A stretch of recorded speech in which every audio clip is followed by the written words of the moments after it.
What's going on, guys? Welcome back to another episode of Friday Night Recaps, where we're going to be talking about everything that's been going on in the UFC this past week that I didn't bother to make a video about individually. But there's a lot to talk about. A lot has happened this week, and I'm very excited to break everything down. So, without wasting any more time, let's jump right into the video. All right, first off, we got to talk about our flyweight king, Joshua Van. He's taking on Brandon Royval on International Fight Week. Now, if you guys don't know, Manel Cap unfortunately pulled out due to a foot fracture. And in comes Joshua Van on 3 weeks' notice, and he's here to fight Brandon Royval. I'm pretty nervous for Joshua Van. I think Brandon Royval is a very skilled opponent. I think it's going to be very hard for Joshua Van to do what he does to other people. It's not like Brandon Royval uh, wilts at the first sign of pressure. And Brandon Royval, he's a lot better than any of the guys that Joshua Van has faced. I'd say that this is basically a mirror matchup, but the difference is Royval has better physical attributes, mostly his height and reach advantage. That being said, I will still be rooting for Joshua Van. I still think that Van can get the job done. It is kind of concerning considering that Van just fought 3 weeks ago, but I don't think he has any injuries. I think Joshua Van, he knows the risks going into this fight, and we'll be rooting for him all the way, regardless. Now, moving on, we got Justin Gaethje over here. He's been demanding a title shot recently, and knowing that he's not getting it anymore, he's talking about how he deserves a title shot, how the UFC owes him one. I'm just gonna let Justin Gaethje explain why he believes he deserves a title shot. They owe me a championship fight. I'm 3-1, last four. They came to my house, begged me to fight Max Holloway on UFC 300. And what I consider it an exhibition fight. I don't mean that the loss is not on my record. I mean it had nothing to do with the rankings of my, And in the time that I did that, Dustin Poirier, who I just beat, got a good win over Saint Denis, and then fought for the belt. Yeah. And then since I've won, the champion's been saying he wants to fight me. And so they could have easily set that up, but they didn't.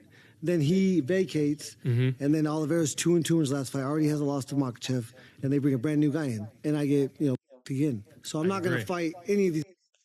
Okay, I'm gonna stop Justin Gaethje right there. I love Justin Gaethje. I love the way he fights. It's very fun to watch. But I think I speak for a lot of people when I say this. We do not want to see Justin Gaethje fight for the title right now.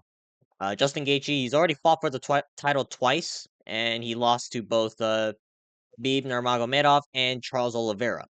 And since he's talking about his Max Holloway loss, let's look at what he did after. He beat Rafael Fiziev for like a close and competitive decision that was on short notice.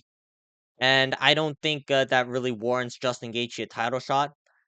There are a lot of people who actually should be getting a title shot over Justin Gaethje, like Paddy Pimblett, Armin Sarukian.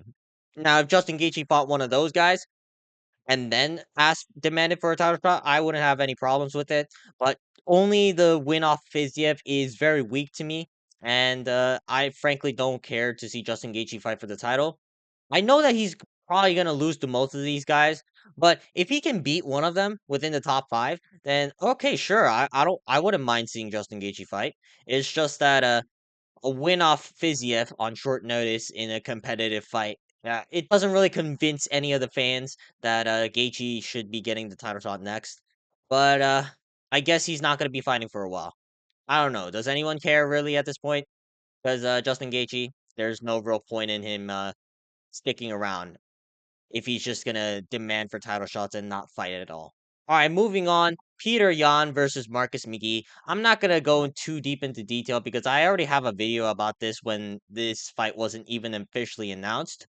But this is official, and I don't like this. But I'm gonna have to sit with the fact that it's going to happen at UFC Fight Night Abu Dhabi. With that being said, I'm gonna go with Peter Yan for now. Marcus McGee, he's got very good boxing, but outside of that, I don't see where he's gonna compete with Peter Yan necessarily.